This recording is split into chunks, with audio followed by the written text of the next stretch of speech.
My fellow Americans, millions of families across our nation are suffering under the disaster known as Obamacare.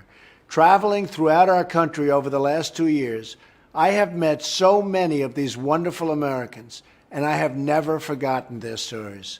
In Wisconsin, I recently met a proud veteran and his wife, Michael and Tammy Cushman. When they were forced onto Obamacare and the exchange in 2015, they thought they would be able to keep their doctor, but they couldn't. They thought they would be able to keep their plan, but they weren't allowed. They were told their premiums would go down, but instead they soared by 120% upward. It was one Obamacare lie after another. Today, the Cushmans spend $1,400 a month on health insurance, nearly 1/4 of their entire net monthly income. On the same visit, I met another family, Robert and Sarah Stahl.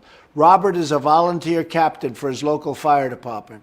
After their Obamacare premiums nearly doubled, they needed extra money, and Sarah had no choice but to leave retirement to pay their bills. But this new income meant they were no longer eligible for the tax credit they had once received, and the federal government actually forced them to repay thousands and thousands of dollars. These families and so many others are victims of a catastrophic law that is wreaking havoc on our healthcare system and our families. Democrats in Congress created this calamity, and now, if we don't act, millions more Americans will be hurt by Obamacare's deepening death spiral. Americans were promised lower premiums, more choices, and better access. Instead, premiums have doubled nationwide, and insurers are still fleeing the market that Obamacare has nearly destroyed. Americans in nearly 1/3 of all counties have only one insurer to choose from on the exchanges, and many markets may soon have no insurers at all. It really is a disaster. The American people are calling out for relief, and my administration is determined to provide it. And we are working with Congress to get a bill to my desk so we can rescue Americans from this catastrophe.